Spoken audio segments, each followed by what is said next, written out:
കഴിഞ്ഞ 85 വർഷക്കാലമായി ഗുണമേന്മയും വിലക്കുറവും സെലക്ഷനും ഇഴനെയ്ത വർണ്ണവസ്ത്രങ്ങളാൽ സമൃദ്ധമാക്കിയ കേരള വസ്ത്രാലയം ഏറ്റവും പുതിയ ഫാഷൻ തുണിത്തരങ്ങളുമായി നിങ്ങളെ വരവേൽക്കുന്നു. കേരള വസ്ത്രാലയം, പട്ടാമ്പി റോഡ്, കുന്നംകുളം. വീട്ടിലെ ഗ്യാസ് സിലിണ്ടറിന്റെ നോബ് പൊട്ടിത്തെറിച്ച അപകടം. പഴയന്നൂർ കിളിനിക്കടവ് പാലക്കപ്പറമ്പിൽ വീട്ടിൽ സുമേഷിന്റെ അടുക്കളയിലാണ് ഗ്യാസ് സിലിണ്ടറിന്റെ നോബ് പൊട്ടിത്തെറിച്ച് അപകടമുണ്ടായത്. വടക്കാഞ്ചേരിയിൽ നിന്നും എത്തിയ അഗ്നിരക്ഷാ ഉദ്യോഗസ്ഥർ തുടർ നടപടികൾ സ്വീകരിച്ചതിനാൽ വൻ ദുരന്തം ഒഴിവായി.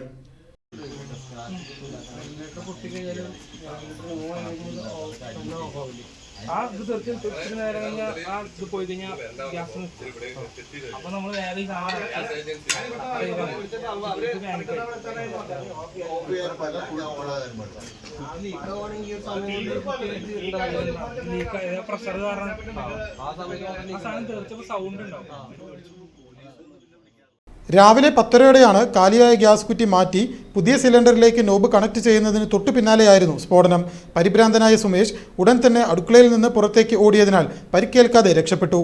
വിവരം അറിഞ്ഞതിനെ തുടർന്ന് വടക്കാഞ്ചേരിയിൽ നിന്നും അഗ്നിരക്ഷാസേന സ്ഥലത്തെത്തി ആവശ്യമായ മുൻകരുതൽ നടപടികൾ സ്വീകരിക്കുകയും കുടുംബാംഗങ്ങൾക്ക് ബോധവൽക്കരണം നൽകുകയും ചെയ്തു. അപകട സമയത്ത് സുമേഷിന്റെ വയോധികരായ ബന്ധുക്കാർ വീടിന്റെ സമീപത്തുണ്ടായിരുന്നുവെങ്കിലും സിലിണ്ടറിലേക്ക് തീ പടരാത്തതിനാൽ വലിയൊരു ദുരന്തമാണ് ഒഴിവായത്.